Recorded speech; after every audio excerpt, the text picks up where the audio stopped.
Olá, galerinha do channel, tudo bem com vocês? Eu espero que vocês estejam bem. Estamos aqui em mais um domingo para trazer mais um caso para vocês. Hoje o caso que eu vou trazer é sobre o menino Lucas Terra, que ele foi abusado, foi violentado e foi queimado vivo. Então realmente é um caso muito horrendo. E se você quiser saber de todos os detalhes que aconteceu nesse caso e também das coisas que estão ocorrendo atualmente, fique aqui comigo até o final desse vídeo que eu vou contar todos os detalhes para vocês.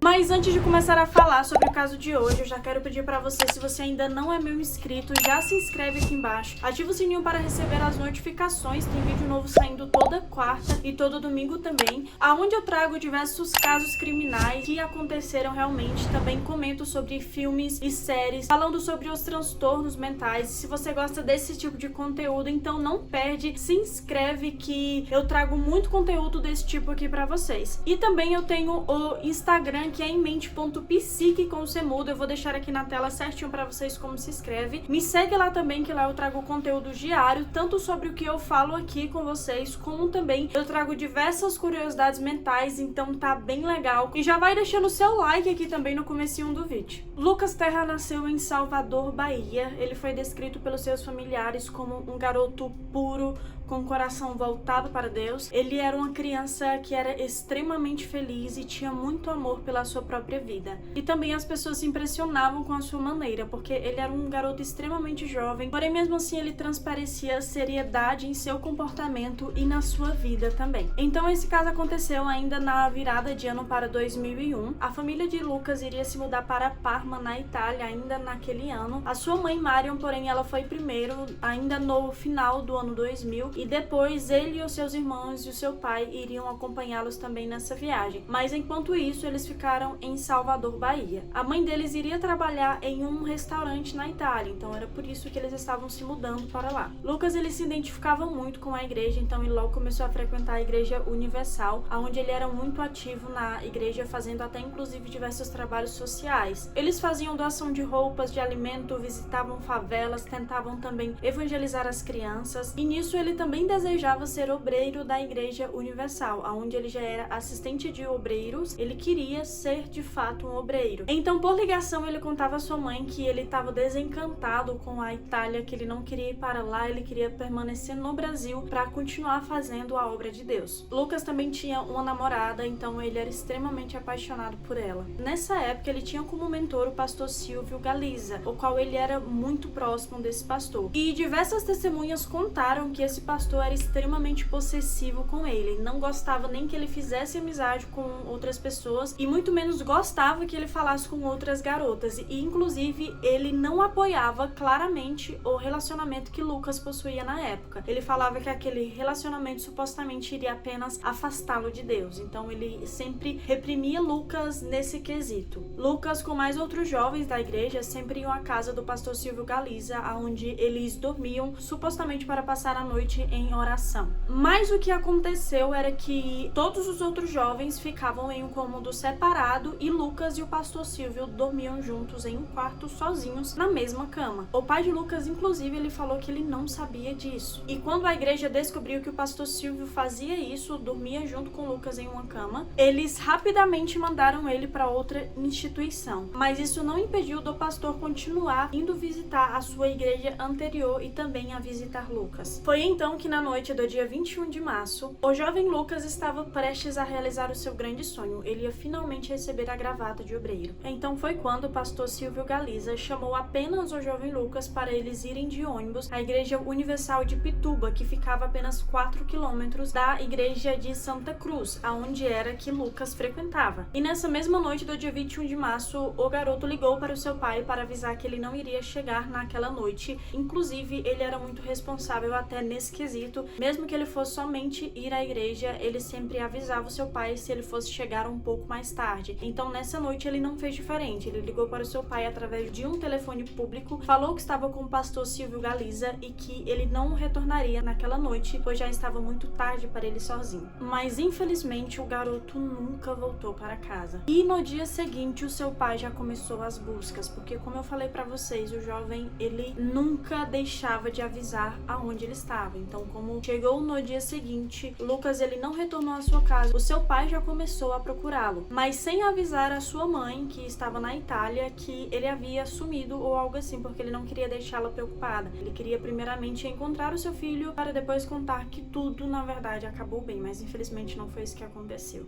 E foi quando, no dia 23 de março, o corpo de Lucas ele foi encontrado. Ele estava dentro de um caixote de madeira e ele foi carbonizado ainda em vida. Mechas do cabelo e parte da roupa também que não foram queimadas. Foi possível que o pai identificasse que de fato tratava-se de Lucas. E isso foi confirmado dias depois com o teste de DNA que realmente tratava-se de Lucas. Foram encontrados no seu corpo também sinal de asfixia. Porém, como o grau de carbonização foi muito alto, não foi possível testificar de fato que houve isso. Inclusive, teve indícios muito fortes de que o garoto também sofreu abuso sexual, porém não teve como comprovar com 100% de certeza devido também à carbonização do corpo. Mas, ao que tudo indica, o garoto, além de ter sofrido essa tortura horrível, ele também foi abusado sexualmente. A perícia também encontrou tecidos na roupa do garoto que eram tecidos iguais ao que se encontrava na igreja do Rio Vermelho, que foi a igreja que o Lucas foi, então foi facilmente associado a sua morte com a igreja e o pastor também que o acompanhava naquele dia, já que foi a última pessoa supostamente que viu Lucas. E até o pastor Galiza, ele deu diversos depoimentos que foram muito contraditórios entre si, do que havia acontecido de fato com o garoto. Marion, a mãe de Lucas, só descobriu que o seu filho foi assassinado 2 semanas depois de quando seu corpo foi encontrado. Então, rapidamente, ela já pegou um voo de volta para o Brasil. E só depois de 43 dias foi que a família pôde de fato enterrar o garoto Lucas, porque a perícia fez diversos exames para realmente testificar que aquele garoto tratava-se de Lucas e também para saber a causa da sua morte. E só em outubro de 2001 foi que o inquérito foi finalizado. Então a família esperou mais um longo tempo até o final do ano para que a polícia realmente desse um laudo do que aconteceu com o garoto. E logo após isso a família teve que enfrentar uma luta tremenda, como também enfrenta até hoje, para que os culpados fossem devidamente punidos.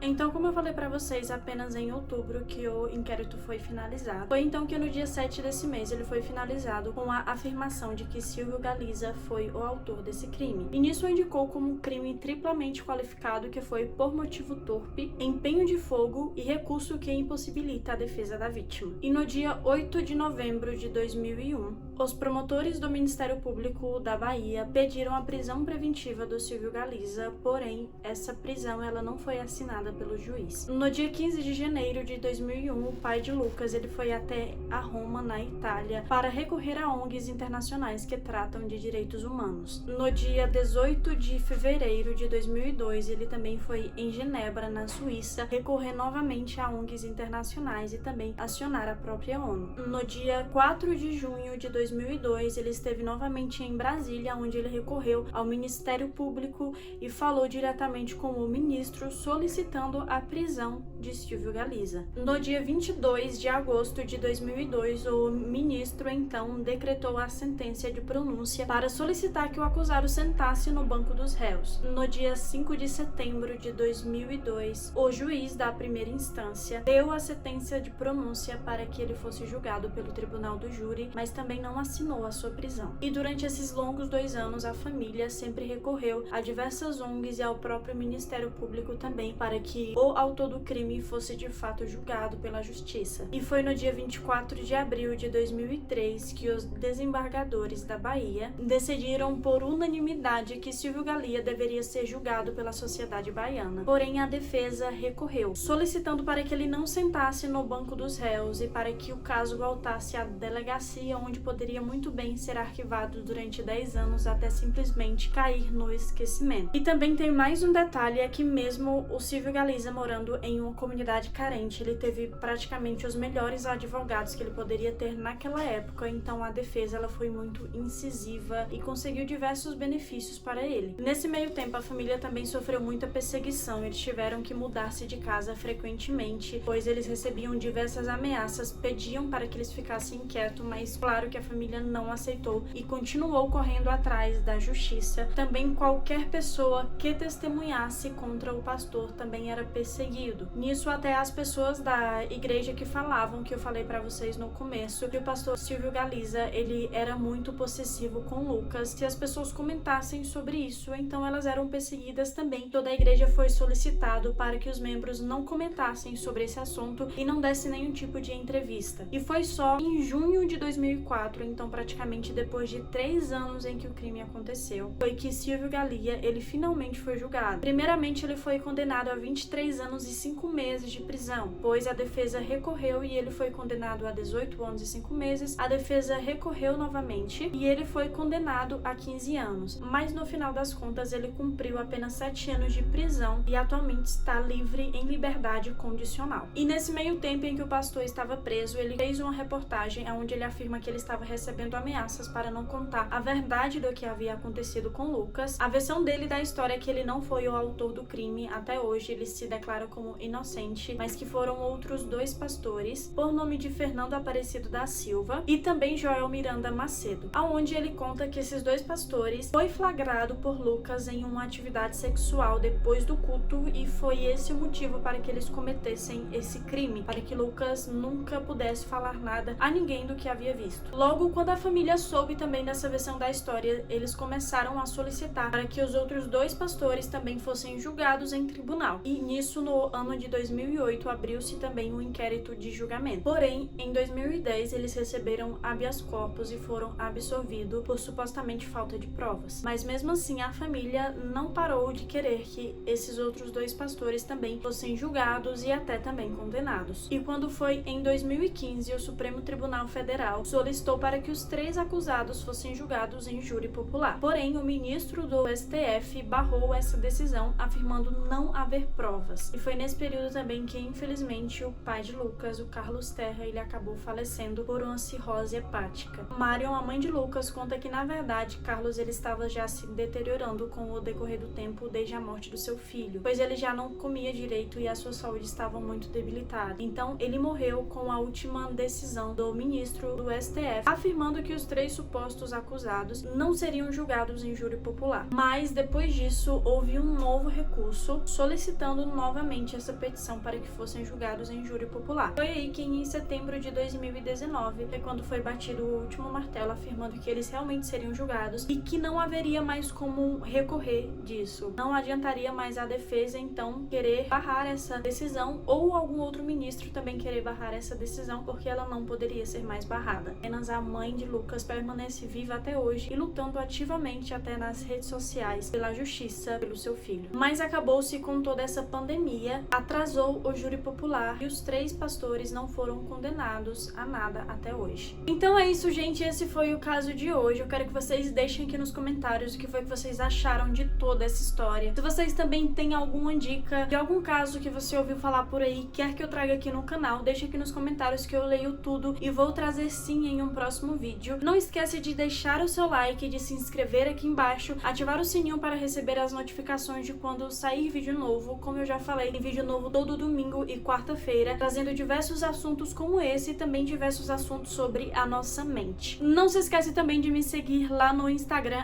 @emmente.psique, com o Semudo. Vai ficar aqui na tela para vocês verem como se escreve certinho. E é isso, eu agradeço vocês por terem assistido até o final. Até a próxima quarta-feira e tchau, tchau!